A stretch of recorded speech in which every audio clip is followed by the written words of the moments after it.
and I welcome all the audience that is there live on the IFA portal. It's my ultimate, pleasure and honor to introduce our speaker, Dr. Sailesh Rao. Dr. Sailesh Rao is the founder and executive director of Climate Healers, a non-profit dedicated towards healing the Earth's climate. He's a human, earth, and animal liberation activist, husband, dad, and since 2010, a star-struck grandfather. He has promised his granddaughter, Krimaya, that the world will be largely vegan before she turns 16 in 2026, so that the people will stop eating her relatives, the animals. He has faith that humanity will transform to keep the pinky promise to Kimaya, just not just for ethical reasons, but also for the sheer ecological necessity. So today, Dr. Sailesh is going to present on a presentation that is titled Vegan for Health, Environment, Animals, and Love. And a bit about this presentation, he's going to talk from the perspective of Vega, which is a cow in the room that the mainstream community cannot ignore any longer. The health profession cannot ignore the link between animal foods and pandemics and chronic diseases. Environmental organizations cannot ignore this link between animal agriculture and climate disaster. The spiritual community cannot ignore the link between animal abuse and the disconnection from creation that plagues our global industrial civilization. With this, I invite Dr. Sailesh to present to us. Thank you. Hello, everybody. I want to talk to you today about vegan for health, environment, animals, and love, or heal. We normally understand vegan to be living plant-based, eating plant-based, not wearing any animal clothes, not using animals for any purpose whatsoever. But I want to take it a bit further than that. We are talking about the cow in the room that people are ignoring. We introduced the concept of the cow in the room during the UN climate change meeting in Glasgow in November of last year. And so this is the animation character that we introduced, and we had a balloon for her, and basically talking about why people are ignoring the impact of animal agriculture on the environment, on every aspect of our lives, actually. So we say vegan is also a friend of Vega, the cow in the room. That's her name. And vegan also stands for vitally engaged guardians of animals and nature, which is what human beings have to become if we have a chance of surviving on this planet. So I'm going to begin with a short animation that we showed, that we introduced during COP26. And that talks about the impact of animal agriculture on climate change. Methane is a greenhouse gas that causes climate change. So much is being emitted that life on Earth is collapsing. Know where most of it comes from? Me.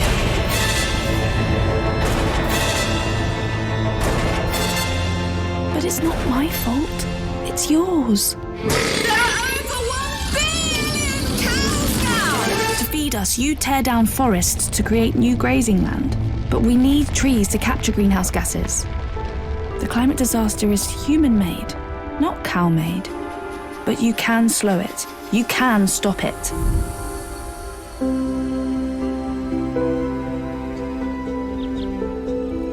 You must stop eating meat. Me too. A plant-based diet is good for all us animals and the climate. You can make a difference. Transform to a plant-based diet. So in that animation, we are actually making some very strong claims. First of all, we are saying that animal agriculture is absolutely the leading cause of climate change, responsible for at least 87% of greenhouse gas emissions. And I'll go through an analogy to show you where that comes from. Secondly, we introduce 4 animals. The cow represents the impact of animal agriculture on the environment that no one wants to talk about. So she's the cow in the room, but she actually is representing all animals. She represents the pig. The pig stands for obesity and chronic diseases. And in the medical profession, they don't talk about that. So that's the cow in the room in the medical profession. The chicken represents pandemics. You can see her wearing a face mask. And even in the way we deal with COVID-19, the coronavirus pandemic, we are not talking about animal agriculture and crowding animals in these factory farms that is the source of these pandemics. And finally, the fish, Mycrop the fish. So each animal has a name. This is Obi the pig, this is Flo the chicken, and this is Mycrop the fish. And Mycrop the fish represents microplastics and all of the pollution in the ocean that we consume when we consume the fish. So we are saying if we really want to heal the planet, you have to eat plants, plant trees, love animals, and you can heal the planet. And that when you eat plants, you also heal yourself. When you eat plants, you also heal the environment. You heal our relationship with animals. So it's a whole system health. Okay? And it starts with eating plants. Now, if we continue eating animals, if we eat animals, you will kill trees, you will kill life, and you will kill the planet. It's kill, kill, kill. To eat animals, you have to kill them as well. So that's the stark choice we face right now. And this is why going vegan and eating plants is so fundamental to the transformation that needs to happen right now if we need to get to a sustainable planet, a thriving planet. So there are two major engines of destruction that we have unleashed on this planet. One is the burning machine of fossil fuels in industry, and that's what everyone seems to be focusing upon.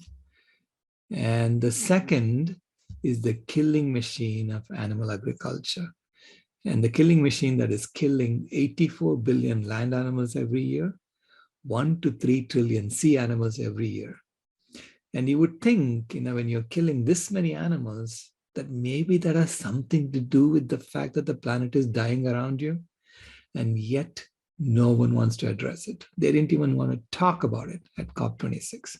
And it's not just killing animals, you're also killing human beings through pandemics and through chronic diseases. So this is where, you have a hospital right next to this burger machine, the burger joint. Okay. And people standing in line for vaccines. So that's the illustration that Marguerite Stenschel did for the killing machine. Now, both these machines are destructive. We have to shut down both of them, not just one. Okay, you have to address both of them. And to show that, we have created an analogy, which I call the bathtub analogy. In the bathtub analogy, the numbers correspond to what's really happening in the environment. So the 1,000 liters of water in the bathtub corresponds to the 1,000 billion tons of carbon dioxide that we've added to the atmosphere since 1750. So that's how much CO2 we've added, that's added in the atmosphere right now. And the bathtub is filling up with two faucets. The burning machine faucet is pouring 35 liters per minute, which corresponds to the 35 billion tons of CO2 we have added to the atmosphere every year. And the killing machine faucet is adding 15 liters per minute, which corresponds to the 15 billion tons of CO2 equivalent that we are adding to the atmosphere every year. And if you just look at these faucets, you may think, oh, the burning machine is adding more, and therefore we need to focus on the burning machine, which is what everybody seems to be doing. But there is more to it than that. So in the analogy, we also have an aerosol tank, which is connected to the burning machine faucet. This aerosol tank has 350 liters of water. And that corresponds to the cooling gases that the burning machine is emitting into the atmosphere all the time. And in fact, the cooling gases actually go away within a few weeks, which means if you shut off the burning machine, you will immediately unload the remove the cooling gases from the atmosphere and therefore heat up the planet by an additional 1/3. So this is what we call the opportunity benefit of burning fossil fuels. So there's an opportunity benefit for burning fossil fuels. Simultaneously, there's an opportunity cost for continuing with the killing machine. And that opportunity cost comes from all the land that's being used for raising animals. So if we weren't eating animals, all that land could be used to bring back forests. And on that land, you can then store an additional 2,000 gigatons, 2,000 billion tons of carbon dioxide. So that's the 2,000 liters of vegan reforestation potential in this septic tank, okay? Now, the killing machine faucet is connected to the drain of the bathtub. So which means if we stop eating animals, the drain will get unclogged and the water would pour out of the bathtub into this vegan reforestation tank. So up to 30 liters per minute can pour. So for every 1 liter per minute that you turn down the killing machine faucet, you're going to drain 2 liters per minute out of the bathtub into the vegan reforestation tank. Simultaneously, for every 1 liter per minute that you turn down the burning machine faucet, 10 liters is going to pour from the aerosols tank into the bathtub.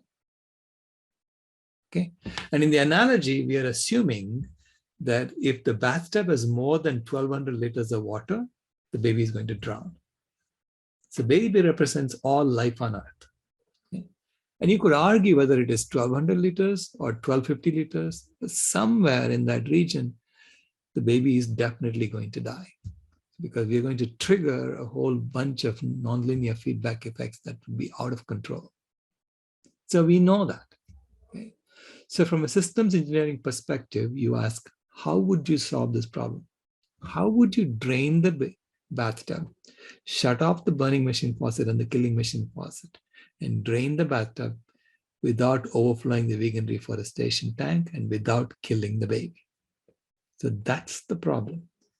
So I'm going to show you 5 animations now. The first animation, we are basically going to do nothing, which is the current default operation that's happening. All the nations of the world literally are doing nothing.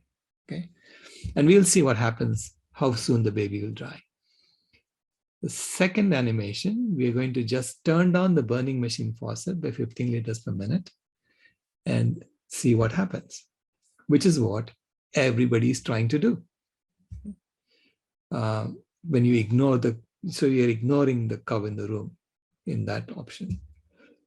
The third animation, we are going to just focus on the killing machine and ignore the burning machine. So if we do the opposite, now only focusing on the killing machine, we shut it down by 15 liters per minute, which means we're basically shutting down the killing machine faucet.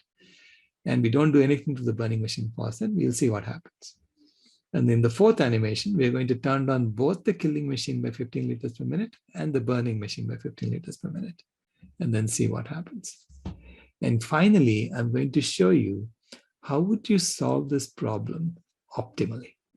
So what is the optimum solution? And the problem that we are posing is, what is the minimum water level that you need to raise in the bathtub in order to drain the bathtub and empty the climate bathtub without overflowing the vegan reforestation tank? So this is solving differential equations, okay, and figuring out how to do this. So which is what any plumber would be doing, right? So the first animation, do nothing. If you do nothing, the baby will die in 4 minutes. Why? Because you have 35 liters coming in from the burning machine faucet, 15 liters per minute coming in from the killing machine faucet, which means every minute you're adding another 50 liters into the bathtub. And in 4 minutes, it'll reach 1,200 liters and the baby will drown. Okay.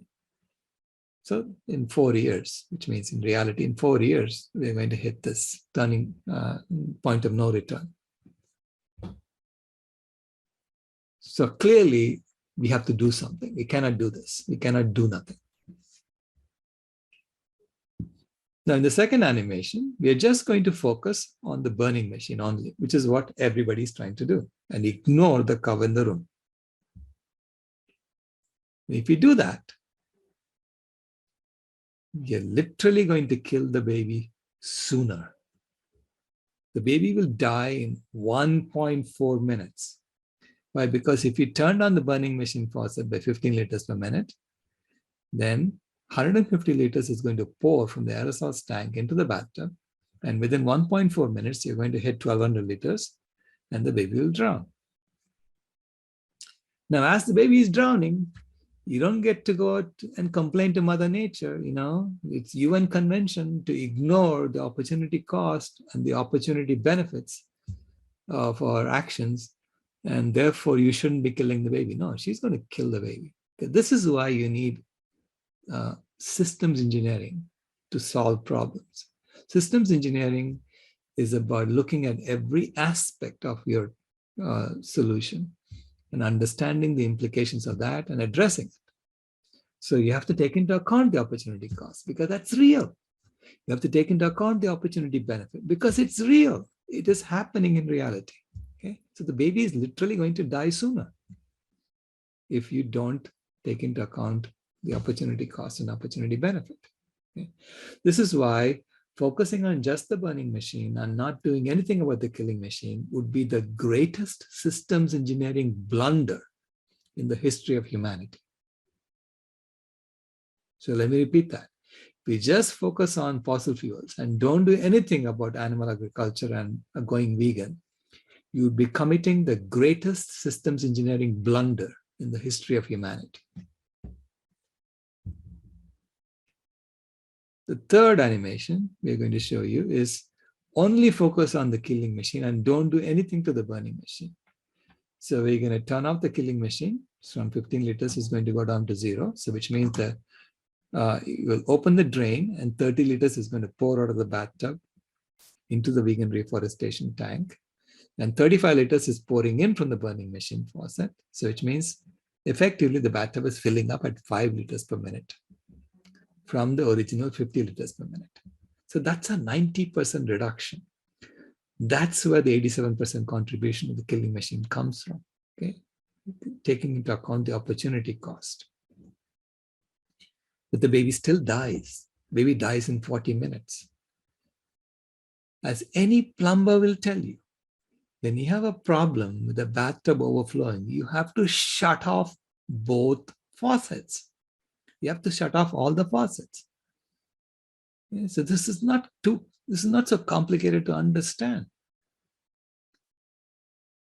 So the fourth animation we're going to show you is turning down the burning machine by 15 liters per minute and the killing machine also by 15 liters per minute. When you do both, that's when the baby lives.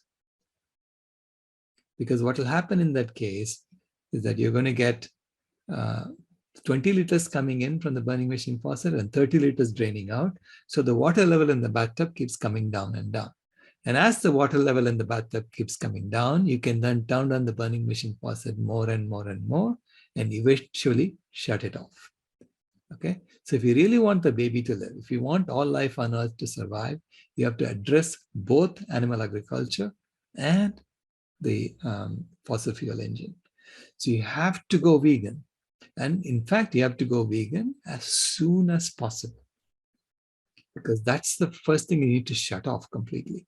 That's what gives us the room to go turn down the burning machine faucet, the ability to do that. So which brings me to the next animation, which is the optimum solution. So what is the minimum we need to raise the water level in the bathtub in order to drain the bathtub without overflowing the vegan reforestation tank? And so how would you actually reverse climate change? That's the fifth animation we did. And it turns out you need to only raise the water level in the bathtub by about 63 liters. From 1,000 liters, you need to increase to 1063 liters. And then you can drain the bathtub. And so when you're finished, the earth is going to be full of forests. I mean, you're going to reforest the land. Okay? But to do that, you have to first go vegan. And then you have to transition the energy infrastructure over to clean energy sources. And in the process, you also have to reduce your overall energy demands, okay? Because otherwise you're going to be using fossil fuels just to build the clean energy infrastructure. So when you deal with this as an engineering problem, there is a solution. There is a systems engineering solution possible, but we need to act quickly. And we need to focus on both issues. You have to focus on veganism and you have to focus on the fossil fuel engine. And veganism to me is primary. So it has to be the fundamental focus, the first thing that we need to do. So, so this animation shows you the optimum solution, which is you have to raise the water level by just 63 liters and you should be able to reverse climate change. Okay. So this is what we are all talking about at our vegan convergence of the peoples. Our 8th convergence of the peoples is happening on January 29th and 30th. And our objective is to get to a vegan world by 2026 as quickly as possible. And Vega the cow is the one who's leading this. And she talks in her own language. She says, healing the climate with courage. So please join us. It's going to be fun. We are basically screening a bunch of documentaries. We'll have panels, we'll have talks. And Dr. John McDougall and Captain Paul Watson are going to be two of our keynote speakers. And here is the registration link, climatehealers.org/v-cop. And we're going to be meeting every quarter from now until 2026, until this is done, until we figure out all of our solutions and actually implement them with or without the help of governments. Okay, so that's all I have. So thank you very much for your attention. And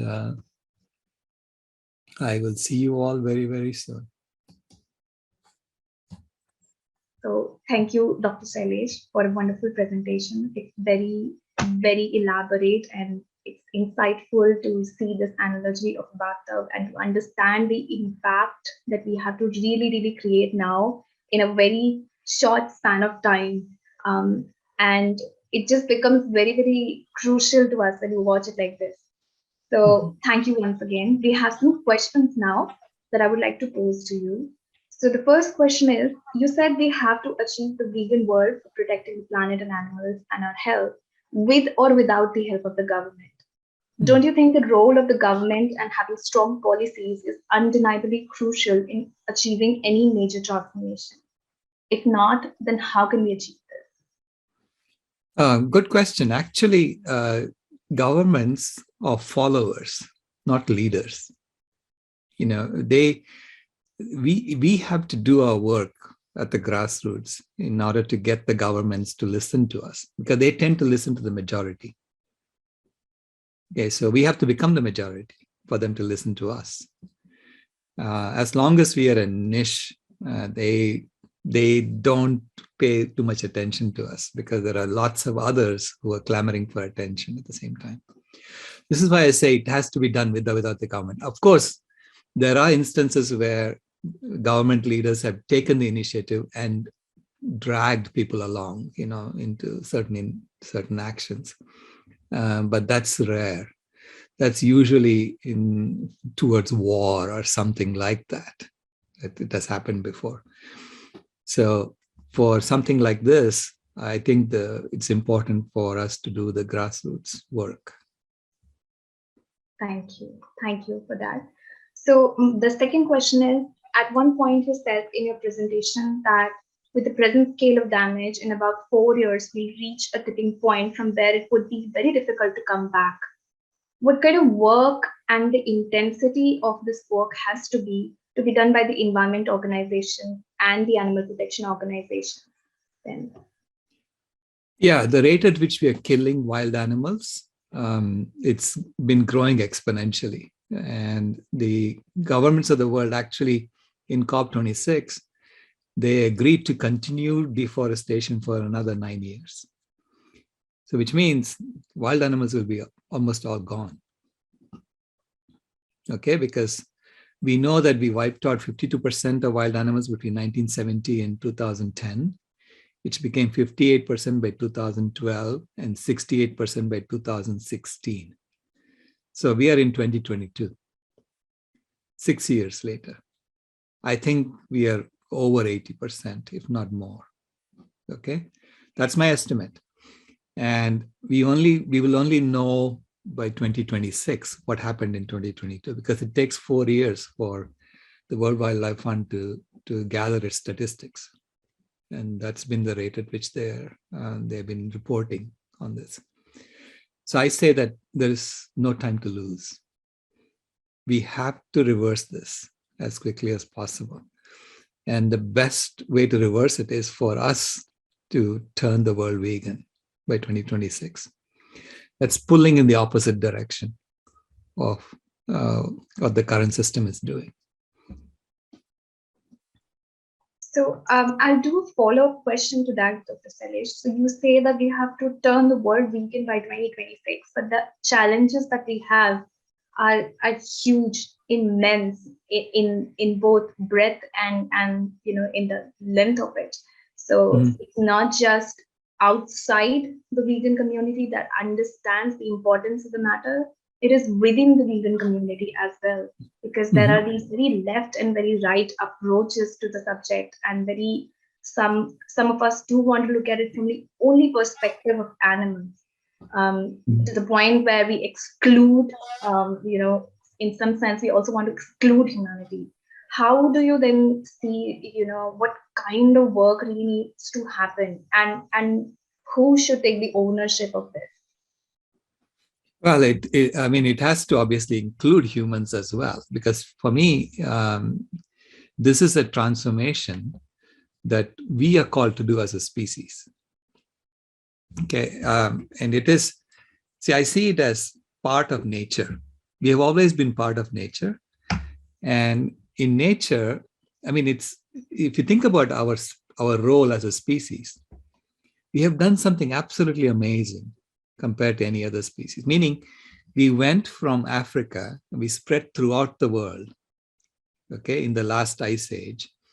And then in the current warm period, we started heating up the earth. That's what we did. We heated up the earth to the point where the earth can never go back to another ice age ever again, right? And now we are being called to wake up and become climate healers, not climate heaters. We've done enough heating.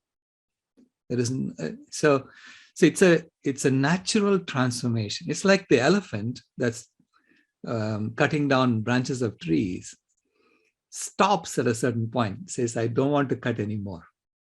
Yeah. Because if the elephant continues breaking branches of trees, then the elephant can destroy the forest too. But she doesn't do that. She stops at a certain point. And the same way, we are being called to stop at this point. And so the signals are all there. Climate change is a signal from nature saying stop. Biodiversity loss is a signal from nature saying stop. And chronic diseases are a signal from nature saying stop. Pandemics are a signal from nature saying stop. So how many signals do we need before we wake up and say we need to stop? So to me, it is a sign of intelligence to stop and to go vegan. Okay, it's a sign that we understand the signals that are being shown to us, and that we are responding accurately to those signals. So I say that it's inevitable we are going to listen to these signals. It's just the pain level is going to keep increasing if we don't listen, right? So we will transform. And so rather than fighting it, let's figure it out. That's what I'm saying. Let's figure out, how would you live in a non-violent world? How would you live in a world where we treat other species with respect, where we are here to serve them, not to exploit them? It's a different mindset. So I call it, from climate heating, we are moving to climate healing. So that means from the ego mindset, you'll be moving to the seva mindset. Seva is selfless, fruit-forsaking action. So, which is how we are going to bring back the ecosystems of the planet and thereby reverse climate change. Thank you. So I have another question here. It says, from an Indian perspective, the approach, it's something similar to what I had asked.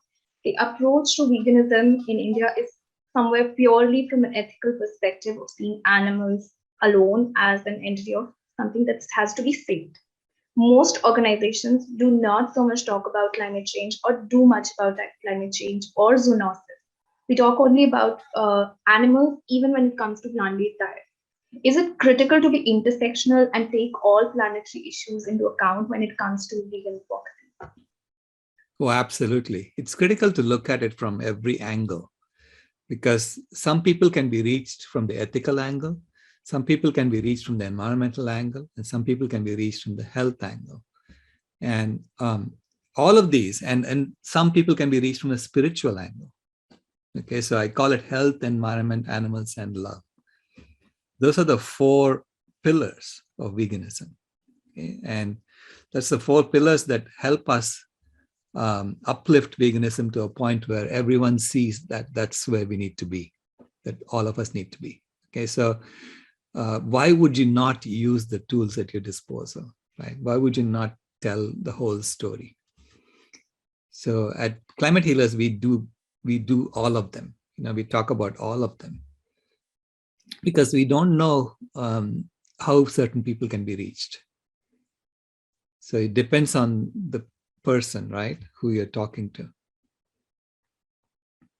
Yeah. Thank you. So there's another question that supposedly is about education, exactly. And it says that, would you say that education alone brings about a desired change that we are looking for?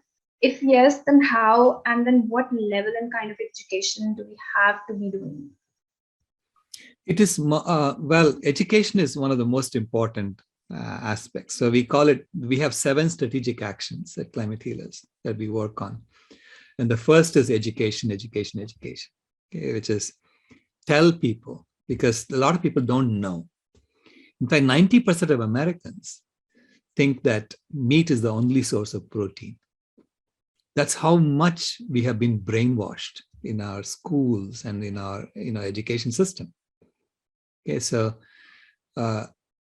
we need to tell the truth, so that people understand the reality that we are facing today. The second is we have to have proactive action. We have to act, not just talk. So I say the most important thing we need to be doing now is to get healthy vegan food easily available to every human being on this planet. Okay, why should there be hunger? Why don't we pick one day and say we're going to make sure that not a single person is going to go hungry on that day? So that's the Food Healers Initiative that we are starting, right? So which is to say that let's do it on one day and then we can continue to make sure that everyone has access to healthy food, nourishing food, that is rainbow food, which has all the colors. So people get all the nutrition that they can possibly need. So why can't we do that as a species, organized to do that? And when we act this way, we are actually creating the foundations of a new system.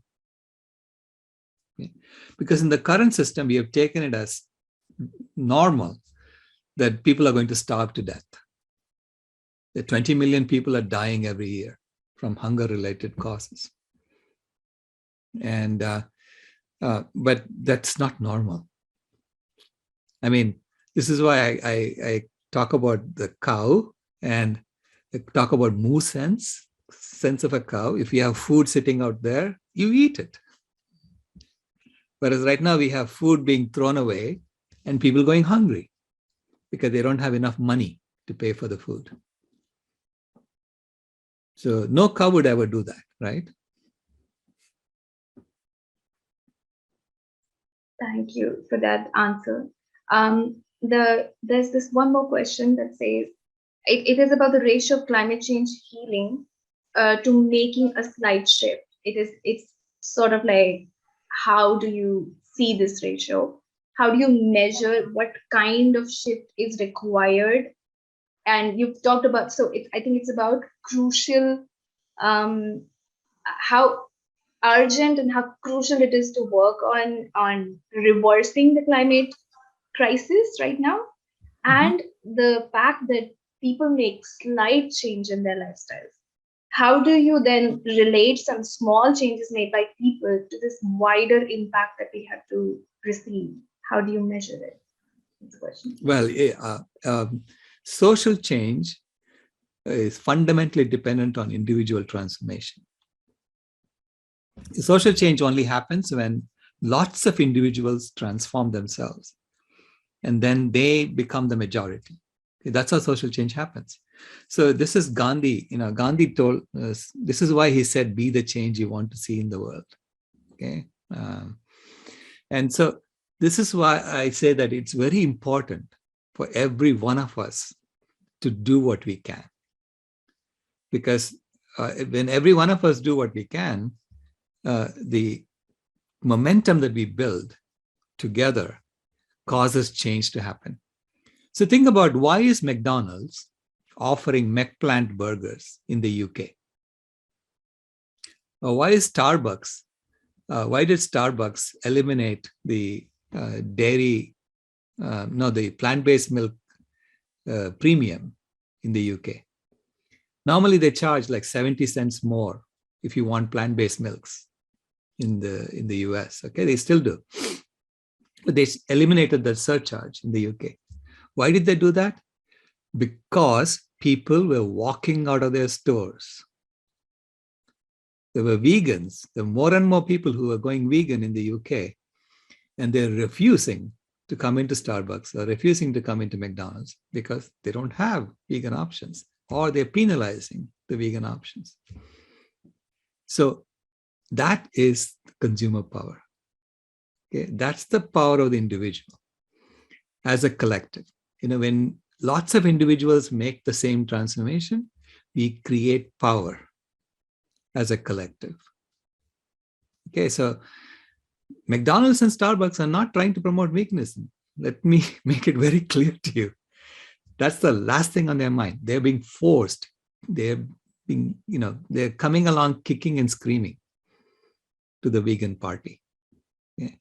So that's what we need to be doing to everybody. I say that in India, dairy is the biggest problem. Okay, and I say that the fact that the Indian government and people are subsidizing dairy is actually criminal, because literally criminal, because they are hurting a lot of people who get sick from consuming dairy. So India has 60% of the people who cannot really digest dairy. I was one of those. I was getting sick and I didn't know what it was.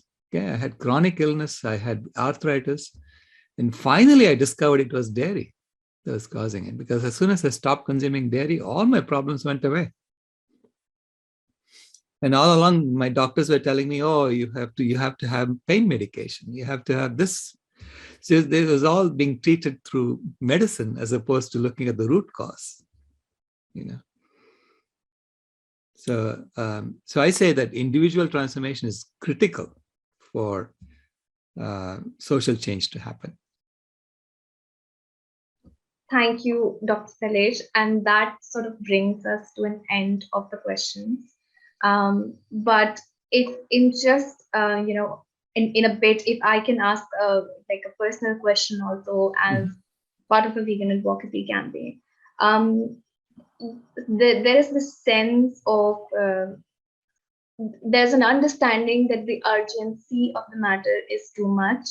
And at the same time, people only change when they're embraced and they're supported, right? Mm-hmm. And so it takes a while for people to really transition. Do you say that even a smallest transition, smallest change of diet in one meal will make that impact? Or is it for people to really, turn around and become vegan? That is the only way, an individual's transformation really matters? Or is it maybe a meal by meal process? Because this dilemma, I think, is with all people who are, sort of understand this matter, that we don't have time, and yet we have to give people the time to make the transition. Right. Yeah, I say that every step matters. Okay, but every step matters, but don't ever lose sight of the end goal. The end goal is, you're not done once you change one meal. No, you have to continue doing those changes until you get to every meal, until you get to the ethical shift that we are not here to exploit animals as a species. We are here to serve them.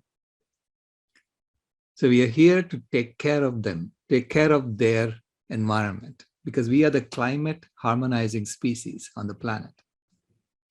See, as soon as we admit that we are changing the climate of the planet, we automatically assume responsibility for harmonizing it. Whether we like it or not, we have the power to change the climate, which means you better hold it and keep it steady. Okay, that's our job. And so now we have a purpose as a species. And in any instance, when you have a purpose as a species, you have to coordinate your actions among all of us, right? Because in any engineering project, we have an objective, a purpose that we are building. We are maybe working on the internet, or whatever it is, right? Or the entire team has to work together to get there. You can't have competition among team members. The thing doesn't get done, right? When you organize a convergence, a conference, you know exactly how it has to work. So that is the kind of work we need to be doing as a species. So this is why capitalism is not the right way to organize ourselves anymore. It's not about competition. It's not about coming up with the next innovation. You can come up with the next innovation by collaborating as well. Okay, and it's not about assigning individual rewards and punishments. If that's the way we run a conference, it wouldn't work. So it's the same way, right? So it is exactly the same thing, same kind of mindset we need to be using for the entire planet. How do we deal with the planet? Okay, and so I say we are here to serve our customers. Our customers are the other animals. They are saying, hey, why is the climate going out of whack? Why do I have to migrate? You fix it. So our responsibility is to fix it. We have to report to them, literally. So when we change our mindset from this ego mindset to a service mindset, then we will thrive on this planet. As long as we maintain the ego mindset, we're going to die. It's as simple as that. Nature has put us in a headlock, okay? And she's saying, either do what I'm asking you to do, or I'm going to kill you. It's as simple as that. Okay, and it's up to us to say, okay, do I want to die? Do I want my children to die and my grandchildren to die, or do I want to fix this? And I'm saying I want to fix this.